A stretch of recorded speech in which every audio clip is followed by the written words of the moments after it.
everyone, and welcome back. He arrived in Scotland, hoping to rewrite his family's history. Instead, he left the ring to booze after one controversial moment, which ended his Commonwealth Games medal dream. The grandson of Uganda's former military ruler, Amin, has been disqualified from the Commonwealth boxing tournament following a dramatic quarter-final that has already sparked debate among boxing fans. Uganda's Aziz Abdul, the grandson of former Ugandan President Idi Amin, was disqualified during his super heavyweight quarter-final against England's Dama Thomas at the Commonwealth Games in Glasgow. The disqualification followed a headbutt in the third round, bringing an abrupt end to Abdul's campaign for Commonwealth gold. The contest had attracted significant attention long before the opening bell because of Abdul's family background. His grandfather, Idi Amin, remains one of Africa's most controversial leaders. During his rule, Amin famously declared himself the King of Scotland in 1976, a title that later inspired the Oscar-winning film The Last King of Scotland.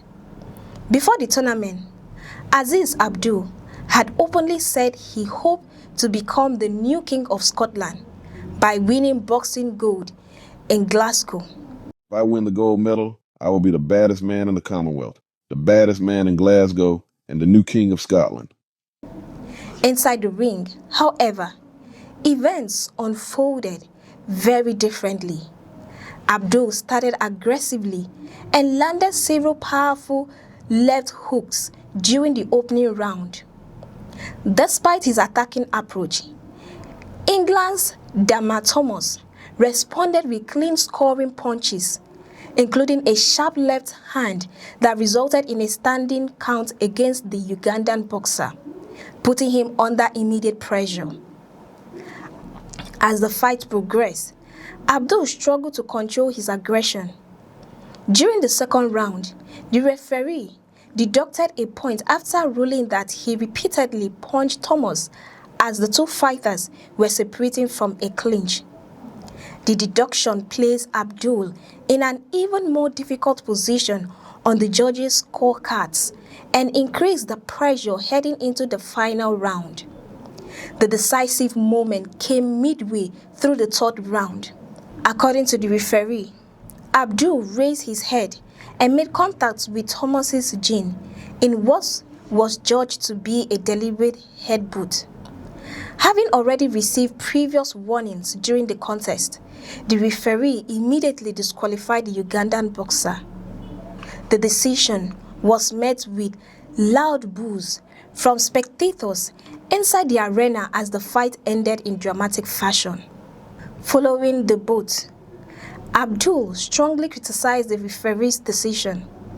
Speaking to reporters, he insisted the ruling was unfair and argued that English fighters had committed similar fouls in previous contexts without receiving the same punishment.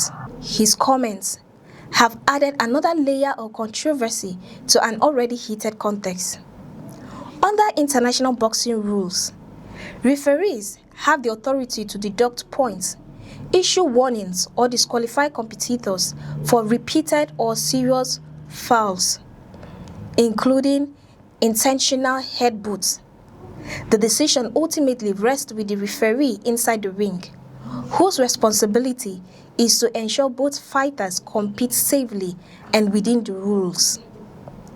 For England's Dama Thomas, the victory secures a place in the semi-finals and keeps his hopes of winning Commonwealth gold alive. For Abdul, however, the tournament ends not with a medal challenge, but with a disqualification that is likely to be remembered as one of the competition's most controversial moments. The incident has also reignited discussion surrounding sportsmanship at major international competitions. While boxing is an intensely physical sport, Officials continue to emphasize that deliberate fouls cannot be tolerated because they place athletes at unnecessary risk and undermine the integrity of the contest. The outcome also carries symbolic weight because of Abdul's famous surname. His ambition to become the new King of Scotland generated headlines before the games began. But the dramatic ending means attention has shifted from his medal hopes to the manner in which his tournament concluded. As the Commonwealth Games continue, organizers will hope the focus returns to the performance of athletes competing for medals rather than disciplinary controversies. Meanwhile, Abdul's disqualification is certain to remain one of the tournament's most talked about boxing stories, with fans continuing to debate whether the referee's decision was justified or overly harsh. For more updates, stay with us on News Express. I am Cassie Tony.